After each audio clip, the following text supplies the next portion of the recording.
Momento do Discipulado.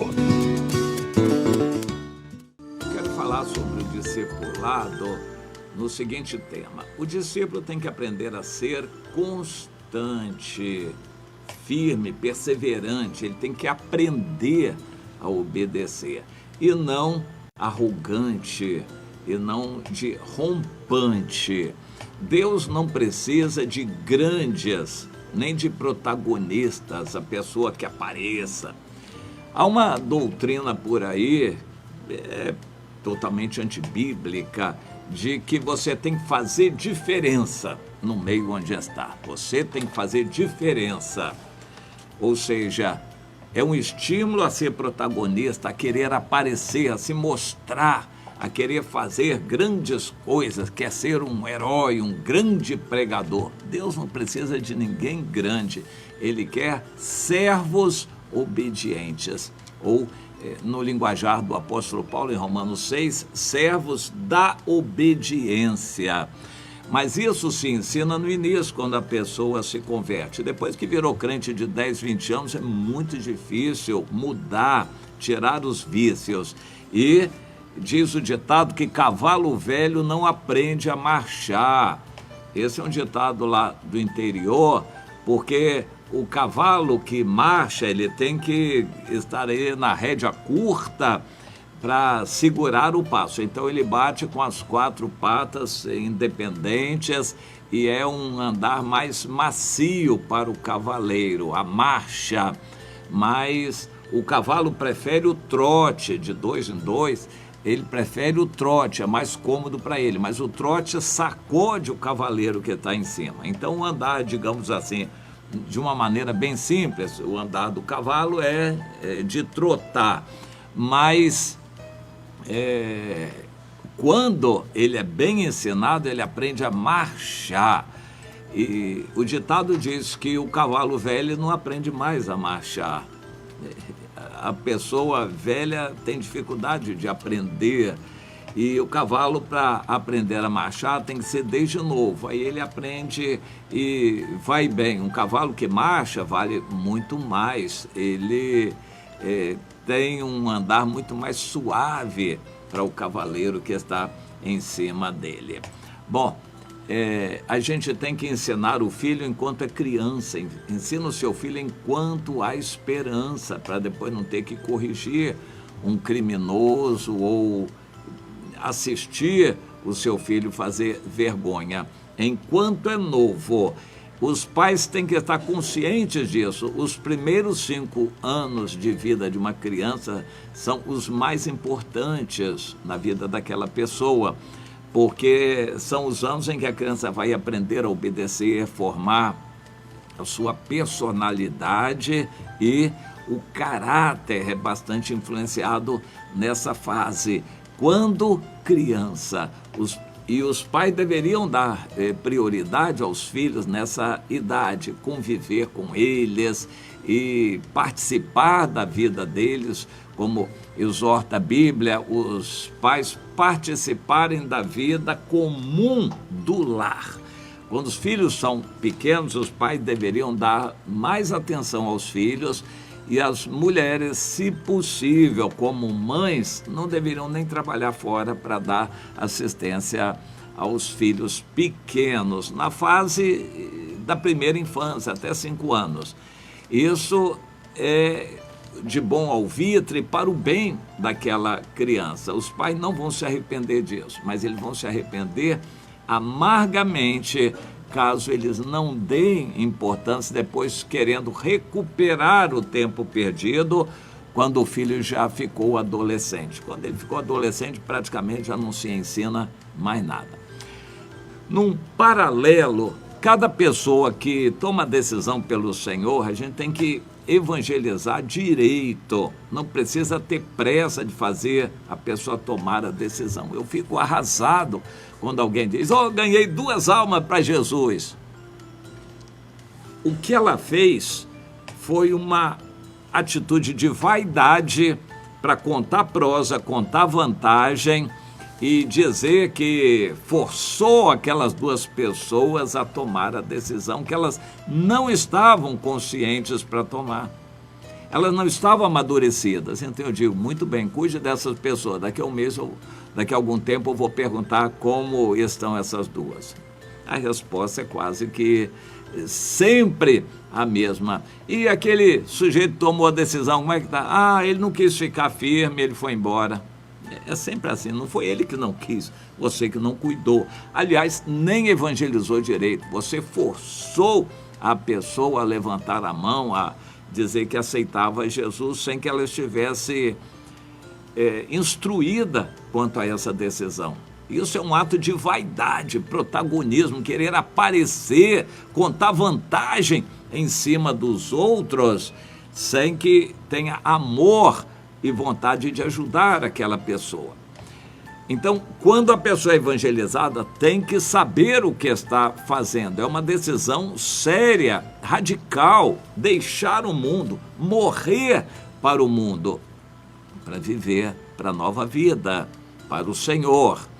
E então o Espírito Santo vem morar na pessoa como um selo, uma garantia da salvação. O penhor, a garantia, é o Espírito Santo dentro da pessoa.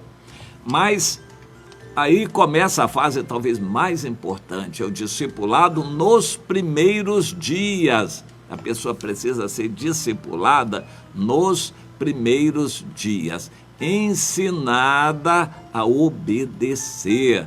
É assim que tem que ser feito se quiser ver a pessoa crescer espiritualmente sadia.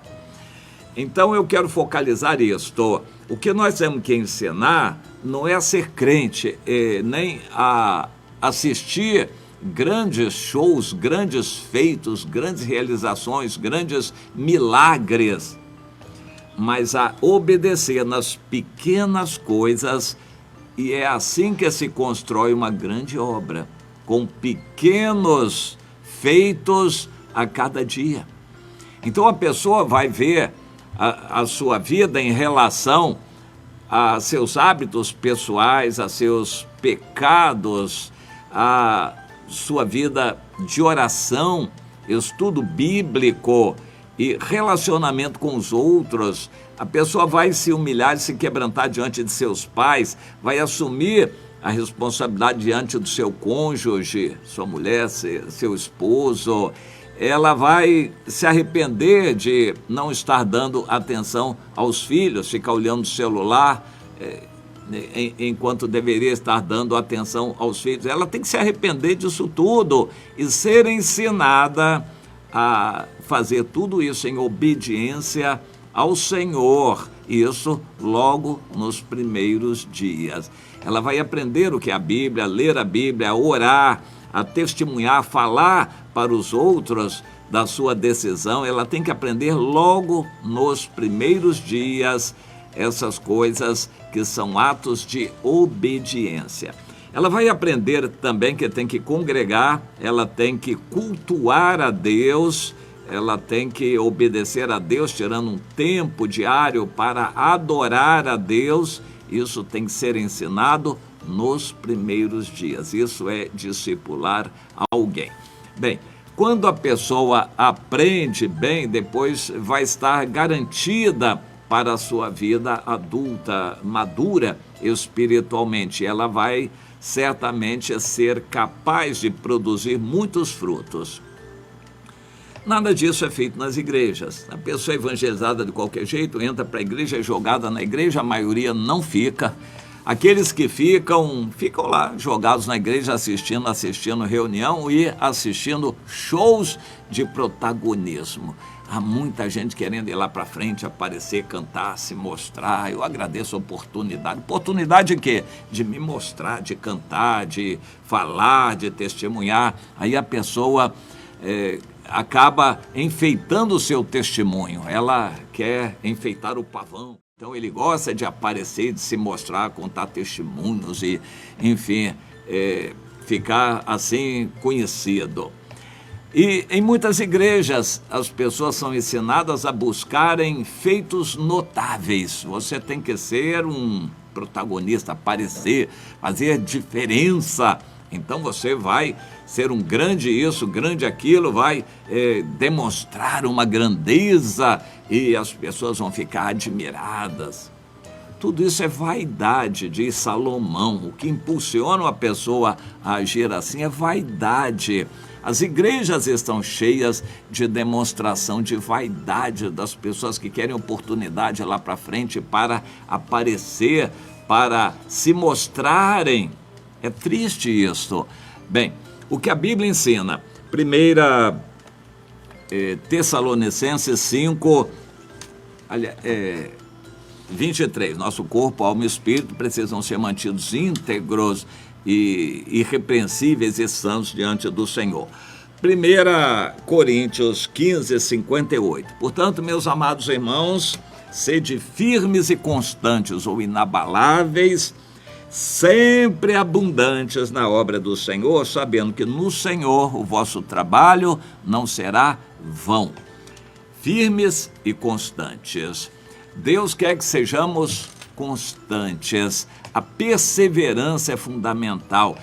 E você tem que ser fiel a cada dia, ler a Bíblia a cada dia, você orar a cada dia, evangelizar pessoas a cada dia, você manter um bom relacionamento de edificação com irmãos a cada dia, para que ele cresça espiritualmente, se fortaleça, você ore junto com irmãos a cada dia.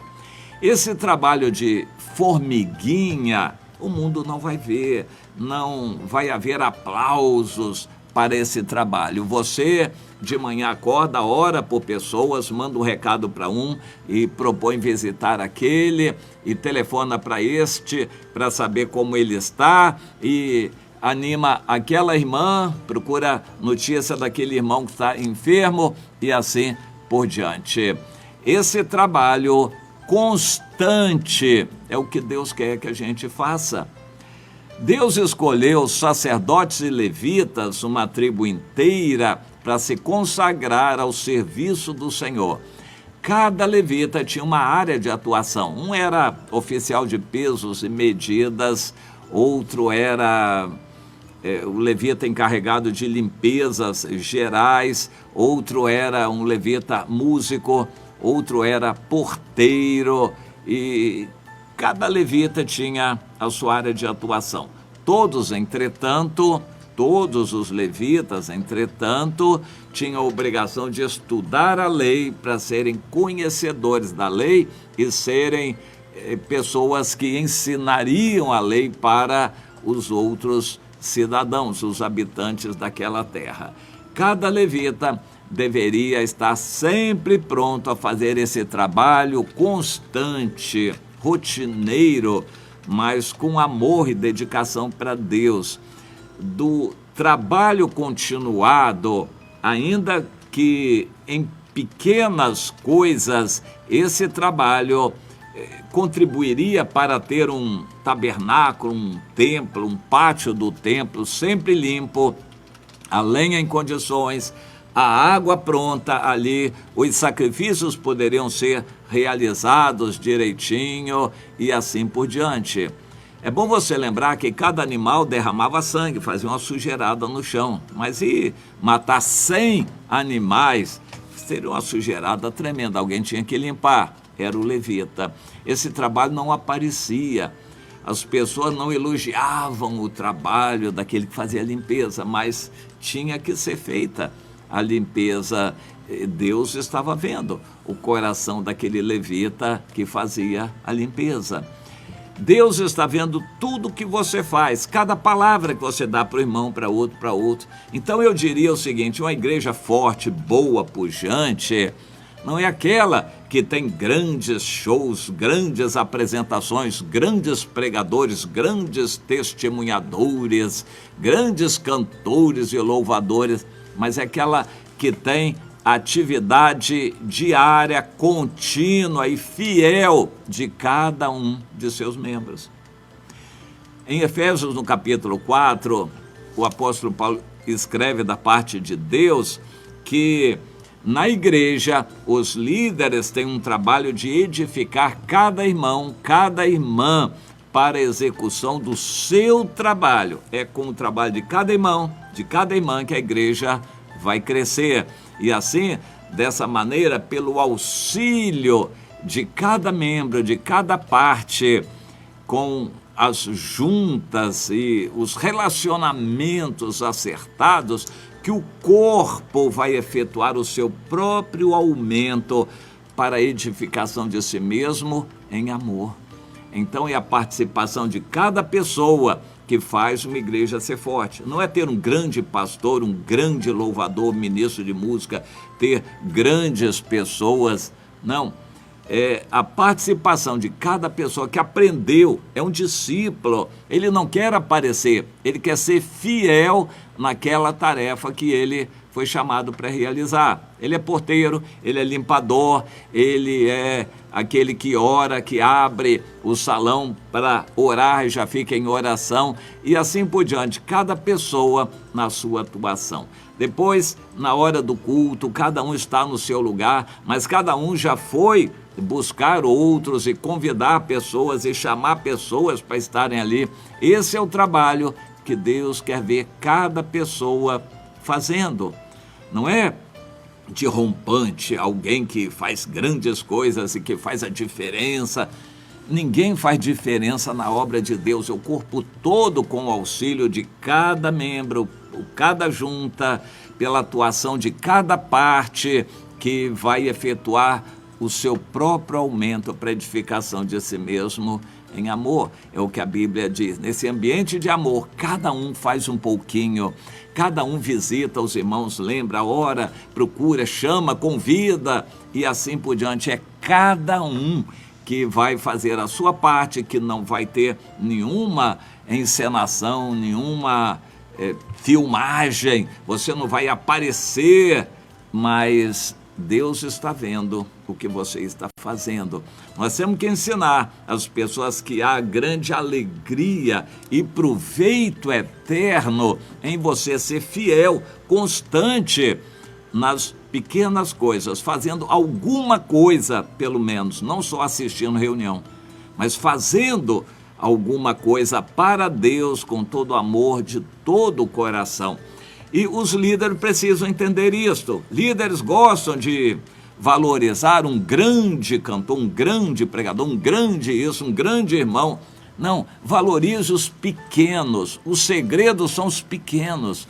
Valorize os pequenos que são fiéis, que são leais, que são constantes. Deus quer que estejamos assim trabalhando, cada um fazendo a sua parte, firmemente, fielmente para o Senhor, as pequenas coisas repetidas e feitas direitinho, no final vão somar uma grande obra. Essa grande obra não vai ser para a vaidade de ninguém, a glória vai ser para o Senhor, mas tem que ter a participação de cada pessoa.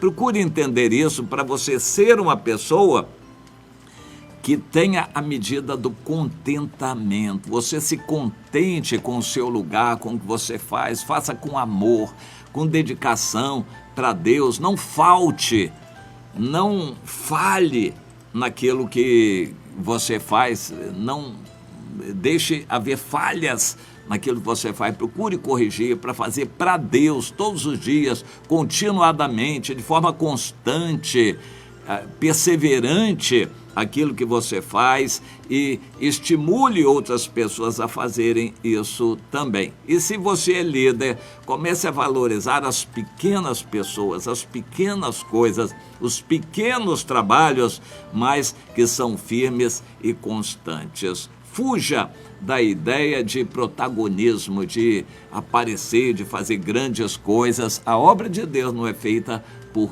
grandes, nem com grandes feitos e realizações. A obra de Deus é feita pelas pessoas, às vezes até anônimas, mas que estão fazendo a sua pequena parte, mas com fidelidade. É assim que todos, fazendo um pouquinho, vamos fazer uma grande obra para Deus. Aliás, Ele vai fazer essa grande obra nos usando. Mas a você compete a medida do contentamento. E ensine aos novos o grande privilégio que há em você ser fiel, fazendo pequenas coisas para Deus de forma obediente, de forma constante. É isto que agrada a Deus e que vai trazer o galardão. Lembre que o Salomão falou no provérbio: é melhor aquele que se contenta em pouco e faz o seu trabalho do que o vanglorioso que tem falta de pão. Cuidado com os grandes do meio evangélico. Em geral, são eles que torcem a verdade e que estragam a obra de Deus. Comece a valorizar os pequenos. Jesus mandou a gente dar valor aos pequeninos. Comece a ensinar a pessoa a ser contente, grata a Deus e fiel, mesmo sendo pequenina.